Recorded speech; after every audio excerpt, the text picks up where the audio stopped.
Bonjour à tous, merci beaucoup. Ce pourquoi j'ai été mandaté, en tout cas, c'est de vous parler d'Internet comme espace d'émancipation et de co-construction du savoir. J'ai ajouté un sous-titre qui est « Comment dialoguer de manière constructive » en fait. J'ai prévu en 3 points, en gros, avec une bibliographie, de vous parler de ce thème. D'abord, parlant des bulles de filtre et des biais informationnels, alors c'est des choses qui ont déjà été abordées, il y a des recoupements, donc je ne vais pas m'appesantir sur ce qui a déjà été dit. Et je vais simplement vous situer en fait le propos dans lequel j'interviens. Alors comme ça a déjà été dit aussi, je pense que les enjeux de l'éducation média, de manière large, ça c'est au-delà d'une approche binaire de l'information, c'est-à-dire au-delà de juste catégoriser ce qui est vrai, ce qui est faux. Je développerai un petit peu plus cet aspect-là. Et puis enfin, sur cette base-là, moi je travaille à l'Université de Paix, comme l'a dit Sophie, l'idée c'est de savoir comment dialoguer de manière constructive. Vous retrouverez une bibliographie dans la présentation qui sera mise en ligne, soit sur le site de l'Université de Paix, peut-être du CAV, etc. également.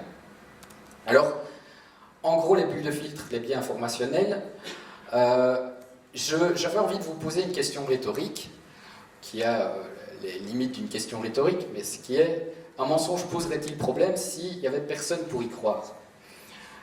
Avec cette idée que finalement, le faux, intrinsèquement, si jamais il n'y avait personne pour relayer un article faux ou un contenu faux, peut-être ça poserait problème à personne. Ce qui pose un peu plus problème, ce qui vient chatouiller aux entournures, c'est de se dire, ok, il y a des gens qui y croient, qui le relaient. Et donc, moi, ce que j'avais envie de prendre comme angle, c'est d'interroger ces processus humains, ces processus sociaux qui font que nous croyons, et nous, ou pas d'ailleurs, ou peut-être la question de la croyance est secondaire, des contenus qui sont faux, ou en tout cas qui peuvent y être apparentés. Alors j'ai pris un exemple que vous avez peut-être vu passer sur une fausse une de la Tribune sur une fourchette plantée dans l'anus dans un flunch. Voilà, c'est un montage manifeste et en même temps, une page Facebook s'est amusée à dénombrer le nombre de commentaires. La page Facebook s'appelle Chèvre Pensante, donc c'est une page Facebook qui est également dans la lignée de la chaîne Hygiène Mentale ou autre de Christophe. C'est une page plutôt d'obédience zététique qui a pris la peine de regarder 1000 commentaires et de se dire, en fait, il y a plein de commentaires qui rigolent, qui partagent, qui taguent des amis, et il n'y en a pas qui disent, mais au fait, est-ce qu'elle est vraie cette information? Alors, j'avais envie de vous poser la question, j'imagine parmi vous que vous connaissez Google Street View, qu'est-ce que vous êtes allé voir quand vous avez utilisé Google Street View? Voilà, dites-moi. Votre maison 2 fois. Quoi d'autre? Un lieu de vacances, j'entends pas bien, pour être sûr. Oui. L'école, j'ai entendu aussi. Alors, bon, on entend en tout cas 2 usages. Un usage archétypique, c'est ma maison, effectivement, un lieu où je suis déjà allé. Un lieu où je vais prochainement, typiquement un lieu de reconnaissance, donc effectivement un lieu de vacances, l'école, peut-être avant de venir ici à la Cité Miroir, vous n'étiez jamais venu à Liège et vous avez jeté un œil à, tiens, où est-ce que j'atterris?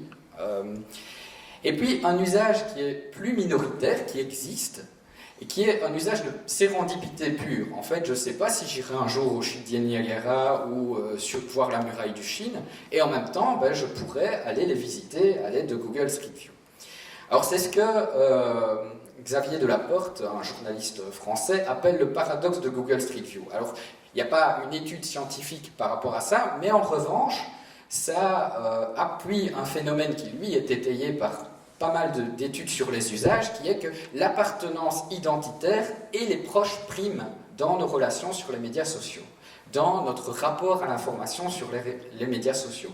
C'est si vous voulez, c'est une partie de l'iceberg qui nous montre que, en fait, on utilise Internet pour aller vers du plus connu, vers du plus, finalement, ce qui nous ressemble le plus.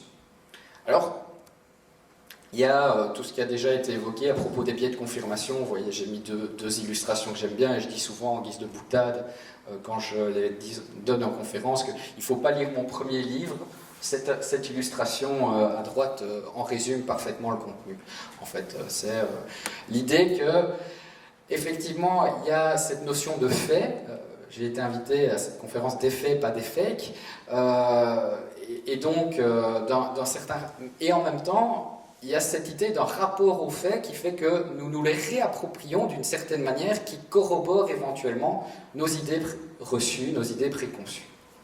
Alors, comme certains autres intervenants ont insisté à ce sujet, effectivement, cette tendance qui est identifiée en psychologie sociale avant tout, est également peut-être renforcée par le fonctionnement algorithmique. En l'occurrence ici, en fait, vous avez une vidéo en allemand qui s'intitule 11 faits à propos du 11 septembre, qui est une vidéo complotiste, et dans les suggestions que YouTube m'a faites à moi, puisque c'est une capture d'écran que j'ai réalisée moi-même, eh bien, on me suggère d'autres vidéos complotistes.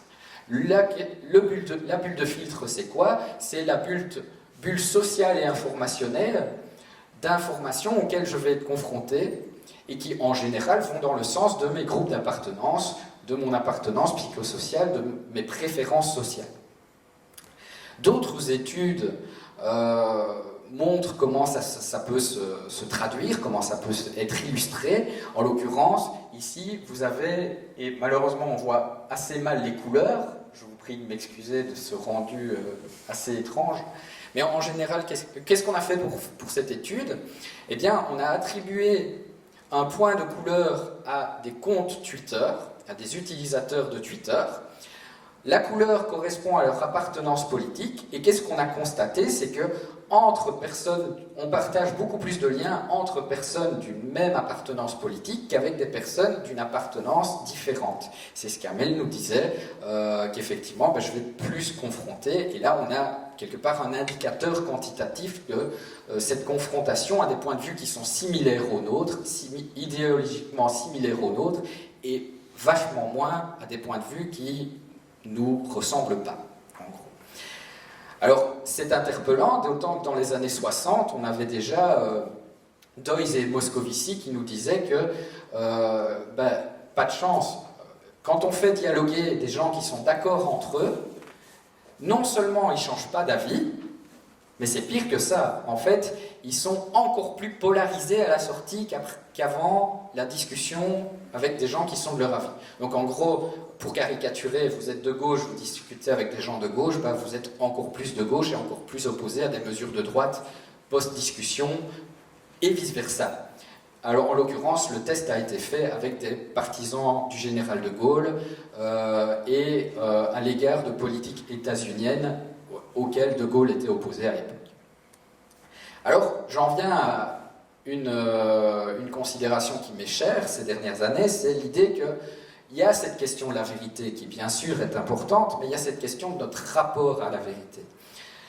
Et en l'occurrence, je me base sur notamment Piaget, qui est illustré parfaitement ici. C'est Janine qui a illustré Balade en philosophie, notamment, donc, une auteure de BD française qui a intitulé une BD Balade en philosophie, qui est super, et qui nous dit qu'en gros, avant 18 mois, l'enfant, quand on lui demande de donner un biscuit ou un brocoli à un adulte, eh bien, peu importe que l'adulte lui dise Burk en croquant le biscuit, l'enfant, en fait, il prend son propre référentiel et il se dit « je donne biscuit », parce qu'il n'arrive pas à se mettre à la place de l'adulte.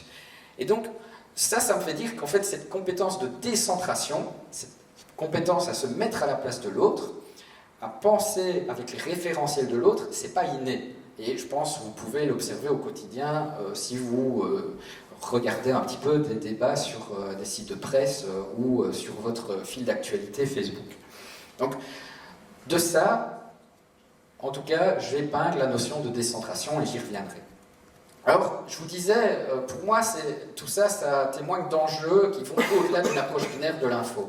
On pourrait faire comme les décodeurs du monde, je pense que ça a été cité en filigrane par les intervenants du matin, cette idée qu'en fait, il suffirait que de mettre des gommettes vertes et des gommettes rouges à ce qui est une bonne info et ce qui n'est pas une bonne info.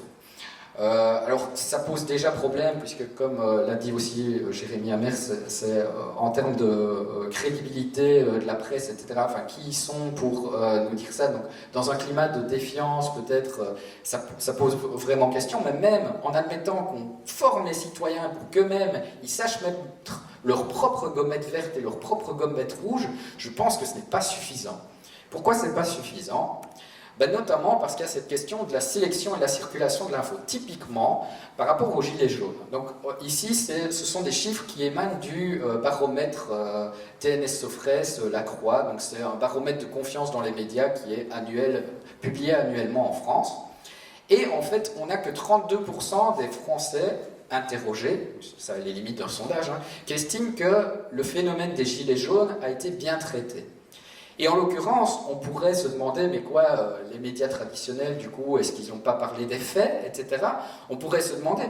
Et regardez, bah tiens, prenons un article quelconque, et on voit que le média a bien parlé de faits. Par exemple, il a parlé de certaines personnes qui étaient antisémites, et ou de certains casseurs, et effectivement, ce sont des faits avérés.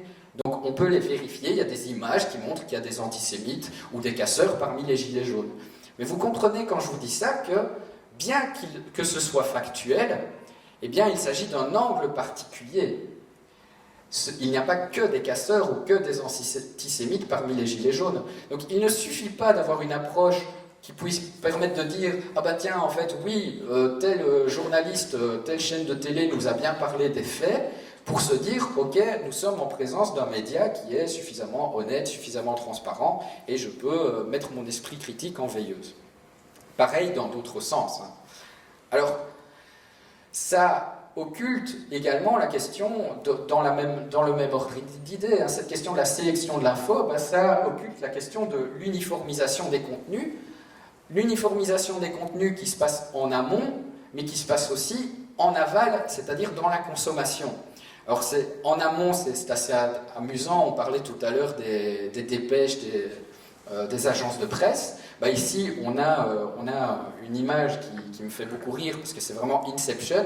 En fait, on a un article de presse qui nous dit que les articles en ligne sont de plus en plus uniformes. Il est copié-collé, et en fait, ses premières lignes consistent à dire que les articles en ligne se ressemblent de plus en plus parce qu'ils sont copiés-collés. Voilà. Et donc on a une inception de ce contenu. Et donc non seulement en amont, il y a cette uniformisation de la production de l'information, c'est-à-dire que vous lisiez le soir ou La Libre ou Métro, en fait vous allez voir à peu près les mêmes infos qui sont traitées avec des angles différents. Ouais, je caricature, bien sûr, ici. Et en même temps, il y a une uniformisation de la consommation, puisqu'effectivement nous sommes tous dans nos bulles de filtre et nous nous confrontons à certains types d'informations qui sont les types d'informations sur base desquelles nous allons échanger dans nos sphères d'appartenance. Alors, il y aurait beaucoup à dire sur cette question. Acrimed ou le monde diplomatique parle beaucoup de ça, notamment la question des financements et de l'indépendance de la presse. Donc je peux très bien être un article très factuel, et en même temps, si j'appartiens à Dassault ou Lagardère et que je parle d'avions de chasse, ma ligne éditoriale est impactée, si vous voulez, par le fait que c'est pas neutre, le fait que je mette en avant, je fasse la publicité de certaines choses, et même si cela s'avère au final très factuel. Donc le fait que ce soit factuel ou non n'est pas un critère suffisant, à mon sens, pour développer un esprit critique à propos des médias. Alors pourquoi je vous dis tout ça? Par ailleurs, et ça c'est vraiment un gros apport de ce sur quoi je me suis intéressé, et ça a été dit en filigrane par mes partenaires ici, c'est que la fiabilité, c'est pas toujours la valeur première dans la circulation d'une information. C'est vraiment super fort. Parce qu'on a dit, parfois les gens ils mentent de bonne foi. On a dit, parfois les gens ils mentent pour tromper. Mais parfois les gens, ils se posent juste pas la question de la véracité. Parce que la véracité, elle est tout simplement secondaire dans cette circulation de l'information. En l'occurrence, il y a eu des exemples de pourquoi je partage une information. en tant que producteur de contenu ou en tant que consommateur, notamment parce qu'elle me donne du plaisir, elle me divertit, ou elle me fait réagir émotionnellement. Ça a été dit dès les premières... Donc c'est peut-être faux, mais c'est marrant. Et peut-être même que j'y crois pas, mais je le partage quand même, parce que c'est marrant. En fait, la valeur de comique, la valeur d'émotion a plus d'importance que la valeur de véracité. Alors bien sûr, on a parlé beaucoup des intérêts, des œillères politiques, économiques, idéologiques, avec une phrase qui a été entendue, notamment dans des groupes fascistes, des groupes d'extrême droite, etc., des responsables politiques qui ont dit « Oui, oui, c'est faux, ok, j'admets, et en même temps, ça aurait pu être vrai. » Donc, ok, et je ne vais pas l'enlever de mon cycle, parce qu'en fait, ça aurait quand même pu être vrai. Et donc, ça sert mes intérêts, ça va dans le sens de mes opinions, et donc, peu importe que ce soit vrai ou faux, m'en fous. Alors, il y a une forte valeur de socialisation et de positionnement social. C'est peut-être faux, mais c'est un bon sujet de conversation. Typiquement, les rumeurs. Dans mes sphères, en fait, la presse people, ça fonctionne comme ça. Il y aurait une telle star qui aurait quitté une autre star. En fait, peu importe que ce soit vrai ou faux, on peut en discuter demain devant la machine à café.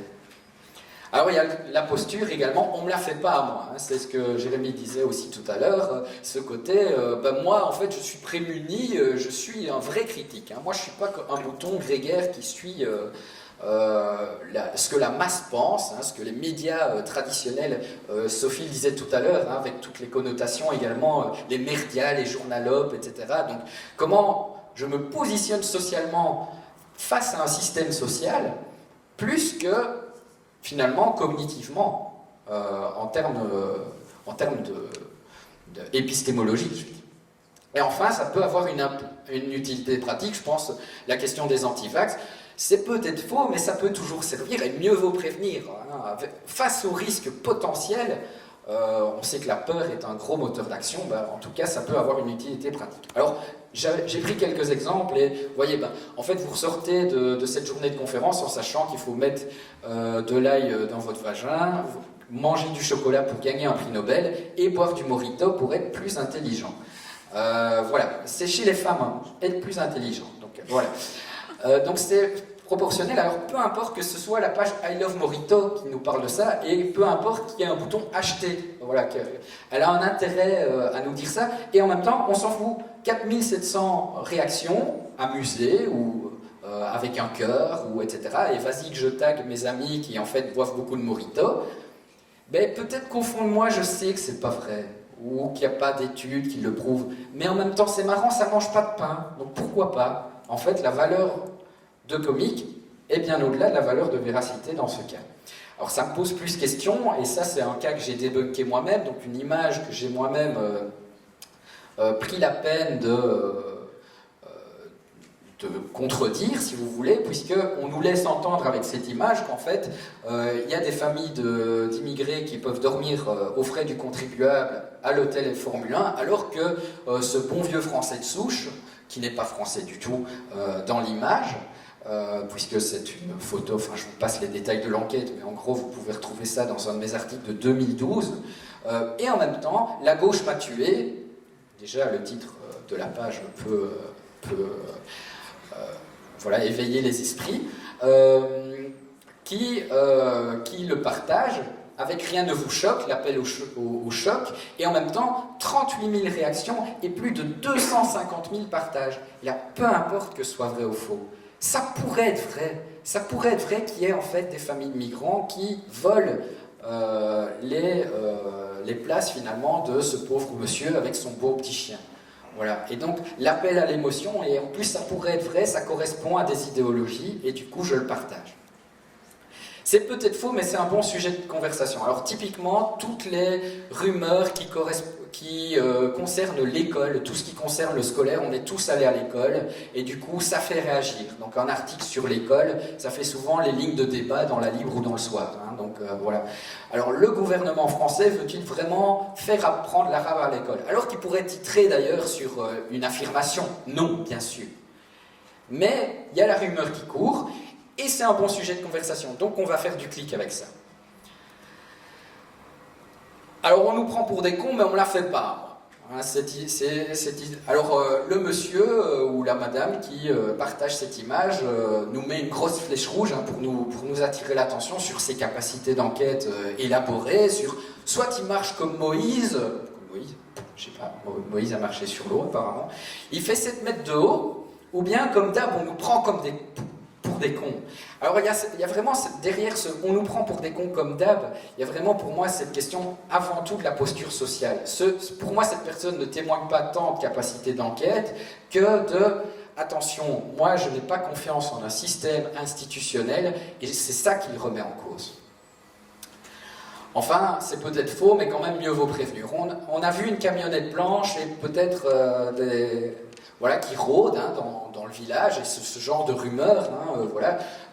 D'ailleurs, on a des Roumains qui traînent devant le village, alors faites quand même, barricadez-vous à double tour. Hein. On ne sait jamais. Donc ce genre de rumeurs, un petit peu increvable, hein, comme le titre ici, ce titre de presse, avec quand même, on ne sait pas si c'est vrai, mais on partage quand même. Parce que il y a des risques potentiels qu'on imagine, des peurs peut-être irrationnelles, mais qui sont bien là. Tout ça me fait dire que l'analyse critique de l'info passe par l'analyse critique de notre rapport à l'info. Et je pense, comme Jérémy Hammers, que effectivement, se croire blindé en termes cognitifs et se croire blindé par rapport à la désinformation, c'est le meilleur moyen de se faire avoir. Alors du coup, j'en viens avec le cœur de ma présentation, qui est comment dialoguer de manière constructive. En fonction du fait que la fiabilité n'est pas toujours la valeur première dans la circulation d'une info, je pense qu'une attaque fait contre fait n'est pas toujours ce qu'il y a de plus efficace et ce qu'il y a de plus, même je veux dire, ce qui amène à une sérénité dans les débats. Du coup, ça vaut le coup, et je rejoins aussi Amel qui disait, finalement, écouter l'autre, interroger les dimensions sociales et affectives derrière ce qu'il nous dit, c'est-à-dire comprendre son émotion, son vécu, ses préoccupations, donc derrière son discours qui est intolérable, qui est faux, eh bien peut-être qu'il y a en fait un vécu que je peux rejoindre et sur lequel nous pouvons construire ensemble. Ah, ça demande une gymnastique. Je vous montrerai des exemples tout à l'heure. Faire droit aux valeurs de l'autre. Avec cette idée, même les personnes avec lesquelles je me sens le plus dissemblable, eh bien, ont des raisons légitimes de croire ce qu'elles croient. Donc, au-delà du fait que c'est vrai ou c'est faux, peut-être que c'est pas rationnel, mais en tout cas, la personne a de bonnes raisons de le croire. Ça aussi, ça demande du gymnastique et c'est un postulat. Hein, c'est bien une manière que je vous propose pour dialoguer en ligne, pour tâcher d'être dans le dialogue le plus constructif possible et de rétablir finalement du vivre ensemble. Alors, j'ai fait un petit trait d'esprit en scindant le mot convaincu en deux. Personne ne veut être un con qui est vaincu, quoi. Je pense qu'il y a une idéologie qui est attestée par des gens qui ont analysé la sémantique, la structure même de la langue, qui nous disent en gros les métaphores pour parler de la discussion, c'est des métaphores guerrières. On parle de défendre ses positions, on parle d'attaquer les arguments de l'autre, etc. Est-ce qu'on ne pourrait pas développer carrément une idéologie de construire ensemble ? Voilà, se dire que le dialogue peut en fait amener à quelque chose de constructif. Alors pour ce faire, je prends un petit peu des principes que j'essaie d'appliquer et que je ne vous cache pas que j'applique certainement pas tous les jours. Car comme le disait Amel aussi, il y a ce côté qu'à certains moments j'ai envie de me préserver aussi et je ne vais pas au front, vous voyez j'utilise une métaphore guerrière, je ne vais pas me confronter à des commentaires haineux au quotidien juste pour le plaisir. Mais donc en admettant que j'aille discuter avec quelqu'un, eh bien, il s'agit d'être capable d'exprimer une position adverse de manière si fidèle que même notre opposant, notre partenaire, si on veut être complet, pourra nous remercier d'avoir exprimé sa position avec tant de justesse. Et donc c'est l'idée qu'en fait on coopère et que, au lieu d'attaquer une caricature de l'argument de l'autre, ce qui s'appelle l'homme de paille, hein, c'est un argument fallacieux, eh bien, je vais plutôt essayer de prendre en compte la meilleure version possible de cet argument. je vais essayer de voir les meilleures raisons qu'il y a derrière cet argument, les meilleures préoccupations. Et là-dessus, nous allons essayer de construire ensemble. Alors, un autre zététicien qui s'appelle Thomas Durand, qui est responsable de la tronche en biais, qui nous propose de faire un entretien épistémique et qui nous dit que finalement, l'idée c'est de concevoir que les autres aussi sont bien intentionnés. Et donc, ça peut même comporter une forme de violence que de s'amener dans un débat en disant « Ok, moi je vais t'apprendre que tu as tort, en fait. » En général, nos croyances, on les aime bien quand même un peu. Et du coup, en tout cas, et d'autant plus quand elles ont un impact sur nos vies, qu'on base notre vie là-dessus, et du coup, eh bien, ça vaut la peine d'essayer d'avoir une forme de bienveillance, si je peux l'appeler comme ça, par rapport à notre interlocuteur. Comment est-ce qu'on peut faire ? Eh bien, je pense qu'en pratiquant le questionnement, notamment en écoutant l'autre, et notamment des questions ouvertes. Est-ce que vous pouvez me raconter ça? Est-ce que vous pouvez m'expliquer? Alors parfois, ça vaut le coup de quitter le registre purement factuel, justement pour s'intéresser au ressenti de la personne. Mais ça te fait quoi, en fait, quand tu me parles de ça? Qu'est-ce que tu ressens par rapport à ça? Comment ça se passe pour toi? Quel impact ça a dans ta vie? En quoi c'est important pour toi? Alors tu me parles des migrants à longueur de journée, tu me parles des homophobes, qu'est-ce que ça change? Tu parles des personnes homosexuelles, qu'est-ce que ça change dans ta vie au quotidien, en fait, qu'il y ait des personnes homosexuelles qui peuvent se marier? Je sais pas, moi, en fait. Et je prends la posture du naïf, quoi. Qu'est-ce que ça veut dire pour toi, en fait, quand tu me dis qu'un truc... Alors, je pourrais lui dire, hein, d'ailleurs je le fais aussi, mais ça c'est faux pour telle raison. Et en même temps, je peux aussi essayer de comprendre ce que l'autre me dit derrière ce qu'il me dit. Alors je pense qu'il y a les thérapies cognitives et comportementales, en l'occurrence la psychologie cognitive et comportementale peut nous donner des éléments pour finalement même apprivoiser nos propres réactivités. Simplement le fait de noter des comportements ou des attitudes que nous avons par rapport à un débat, par exemple. Mais ça marche avec tout. Hein. Donc je réagis à chaud à un commentaire Facebook, je m'énerve, je me dis mais quel crétin celui-là. Et puis peut-être qu'à posteriori je pourrais très bien me poser et analyser mes propres réactions et me dire tiens, pourquoi est-ce que j'ai réagi? Pourquoi est-ce que j'ai arrêté de réagir? Comment je me sens en réagissant? Est-ce que j'aurais pu réagir autrement? Et comment je pourrais voir les choses autrement?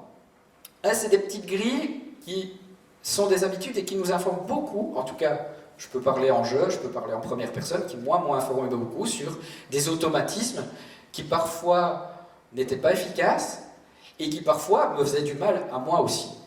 Parce que ressortir comme ça d'un débat en ligne, ça m'est arrivé plutôt 2 fois qu'une. Donc ça peut aider, je pense, à récupérer du pouvoir d'action par rapport à nos attitudes. Alors j'ai écrit un article en 2018 qui est simplement un témoignage justement de débats que j'ai menés sur le thème de l'immigration. Donc vraiment une fois je me suis dit ok, je vais y aller, je vais parler avec des gens qui parlent d'immigration. Et c'est vraiment pour vous dire que effectivement il y a des faits et j'aurais pu me concentrer sur la déconstruction des faits, et effectivement, pour qui je le fais, j'en ai fait un article, c'est pas nécessairement pour les gens qui sont le plus idéologiquement fachos, c'est peut-être aussi pour des indécis qui pourraient y adhérer. Donc, ça vaut le coup quand même de parler des faits. Et en même temps, il y a des gens qui m'ont parlé de souffrance. Il ne vous vient pas à l'esprit que les gens souffrent effectivement de l'immigration. Tiens, toi, tu me parles de souffrance, tu me parles d'émotion. Peut-être je peux creuser ça, peut-être même que je peux comprendre ça, que pour toi, ça représente une souffrance. Peut-être pas pour de bonnes raisons, mais en tout cas, je peux essayer de comprendre ça.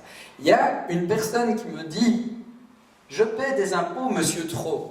Il m'appelle monsieur Trop parce qu'il explique qu'il estime que j'en fais beaucoup et que je suis monsieur parfait, quoi, hein. Et il me dit « Je suis handicapé ». Il ne me connaît pas, il n'a pas besoin de me dire ça, le gars. Il me dit ça, il me parle dans un détail de sa vie privée en fait. Tu ne sais rien de la vie, accueillons quelques millions de migrants, donc il caricature, lui il est en plein dans l'homme de paille, hein, de toute façon, quelle stupidité, donc il m'insulte, et en même temps, il me parle d'un vécu personnel.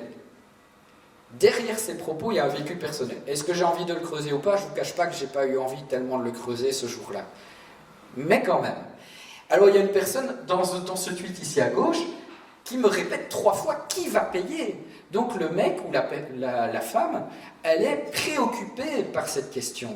Elle se dit, en fait, c'est chez moi qu'on va venir choper l'argent. Peut-être qu'elle a tort, mais sa préoccupation, elle est bien réelle quand même. Et donc, je peux peut-être entendre ça. Et je peux peut-être avoir un discours qui va la rassurer là-dessus, et pas uniquement la moraliser sur le fait qu'elle a complètement tort par rapport à sa perception de l'immigration. Alors, je vois que ça fait 30 minutes, il me reste 2 dias, donc je suis dans les temps. Donc, j'avais envie simplement d'insister sur le fait que les réseaux sociaux, Internet, c'est des lieux comme les autres. Alors, des lieux comme les autres, et en même temps pas comme les autres, c'est-à-dire que le cinéma, je m'y comporte pas de la même manière que à la maison, ou bien dans une salle de classe, ou bien dans un auditoire, ou que sais-je.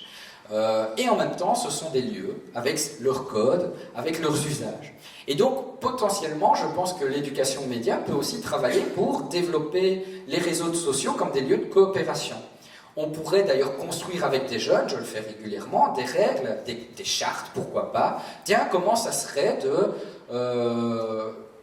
un réseau social où on se sent bien? Quelles seraient les 5 règles que l'on se donne? Et si on devait faire un groupe Facebook pour la classe, ou que sais-je, eh ben, quelles règles on se donnerait? Il y en a qui existent. Hein. Alors, il y en a qui nous proposent d'utiliser la logique plutôt que les arguments fallacieux, qui nous proposent de parler des thèses plutôt que des personnes, donc déjà, éviter les arguments ad personam ou ad hominem.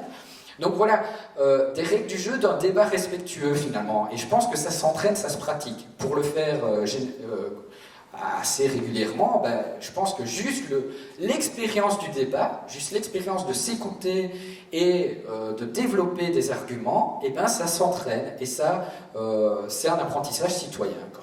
Je pense qu'on peut également réfléchir aux conséquences de nos messages, choisir nos audiences et les messages de manière raisonnée. Je pense que effectivement produire un média soi-même, ça peut être une piste pédagogique intéressante.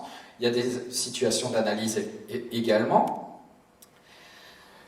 Je ne vais pas parler de ça, juste le fait, voilà, pour moi la question de la décentration également s'entraîne. Le fait, avant je donnais des formations et il y avait des gens, je leur demandais, ok, qu'est-ce que vous avez appris? Et ils me disaient, ben moi j'ai appris qu'on ne pensait pas tous pareil en fait. Et je me disais, mais c'est dingue, j'avais quand même prévu des contenus, les gens ils ressortent avec ça. Et en fait, plus j'avance, et plus je me dis, mais en fait, c'est pas mal qu'ils retiennent plutôt ça, en fait, parce que ça coule pas de source. Et peut-être que si tout le monde était capable de se dire ça, qu'en fait, un tel, ben, on est dans la salle, on pense pas tous pareil, on ressent pas tous les mêmes choses dans les mêmes situations, et ben c'est déjà un sacré apprentissage. Je passe cette dia sur le fait que l'épistémologie c'est important et je pense que ça a été martelé jusqu'à présent. Juste vous dire qu'il existe une grille de compétences en éducation aux médias, un référentiel qui se trouve notamment sur le site du Conseil supérieur, où notamment nous avons ici beaucoup abordé l'aspect informationnel, l'aspect vérification des informations, l'aspect épistémologique. Et en même temps, il y a tout ce qui est technique, tout ce qui est esthétique et tout l'aspect social sur lequel j'ai aussi essayé de mettre un petit peu plus de focus. Et donc, un ensemble de compétences à développer, et je pense que tous les intervenants de la journée sont d'accord avec le propos que je vais tenir, qui est de dire, bien sûr, les fake news, la désinformation, c'est important, et en même temps, c'est une dimension parmi d'autres du développement de l'esprit critique par rapport aux médias. Voilà, il y a une bibliographie qui est en ligne et qui est abondamment sourcée avec des liens hypertextes sur lesquels vous pourrez aller cliquer pour voir finalement sur quoi je base mes propos et peut-être pour les nuancer également. Je vous remercie.